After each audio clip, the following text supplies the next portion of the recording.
ऐसी वीडियो देखने के लिए वीके हिस्टोरिकल को सब्सक्राइब करें। पानीपत का द्वितीय युद्ध 1556। पानीपत का दूसरा युद्ध 5 नवंबर 1556 को उत्तर भारत के हिंदू शासक सम्राट हेमचंद्र विक्रमादित्य और अकबर की सेना के बीच पानीपत के मैदान में लड़ा गया था। अकबर के सेनापति खान जमान और बैरम खान के लिए यह एक निर्णायक जीत थी। इस युद्ध के फलस्वरूप दिल्ली पर वर्चस्व के लिए मुगलों और अफगानों के बीच चले संघर्ष में अंतिम निर्णय मुगलों के पक्ष में हो गया और अगले 300 वर्षों तक सत्ता मुगलों के पास ही रही। पृष्ठभूमि: सम्राट हेमचंद्र विक्रमादित्य या हेमू दिल्ली का अंतिम हिंदू सम्राट था, जिसने दिल्ली के लिए युद्ध में अकबर हुमायूं की सेना को हराया था। हेमू वर्तमान हरियाणा के रेवाड़ी का था। हेमू सन 1545 से 1553 तक शेरशाह सूरी के पुत्र इस्लाम शाह का सलाहकार भी रहा।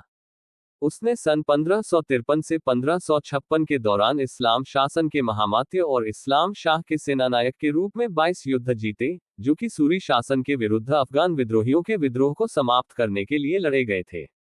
24 जनवरी 1556 को मुगल शासक हुमायूं की दिल्ली में मृत्यु हो गई और उसके पुत्र अकबर को उत्तराधिकारी बना दिया गया।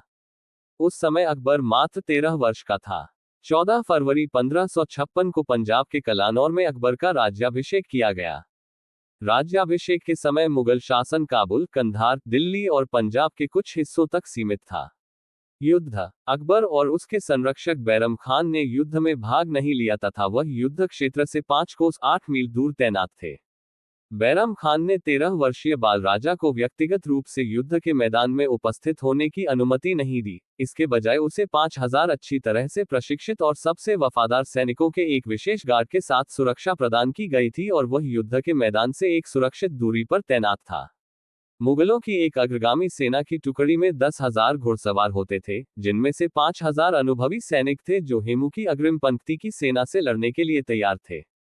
हेमू ने अपनी सेना का नेतृत्व स्वयं किया। हेमू की सेना 1500 हाथियों और उत्कृष्ट तोपखाने से सुसज्जित थी।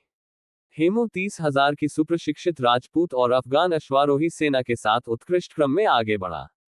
युद्ध का परिणाम: हेमू अपने सैन्य बल से युद्ध में जीत की ओर बढ़ रहा था, लेकिन अकबर की सेना ने हेमू की आंख में तीर मारकर उसे घायल कर दिया, जिससे वह बेहोश हो गया और यह घटना युद्ध में जीत की ओर बढ़ रहे हेमू की हार का कारण बन गई। हेमू को हौदा घोड़े की पीठ पर सवारी के लिए गद्दी पर न देखकर हेमू की सेना में खलबली मच गई और इसी भ्रम की स्थिति के कारण वह हार गई।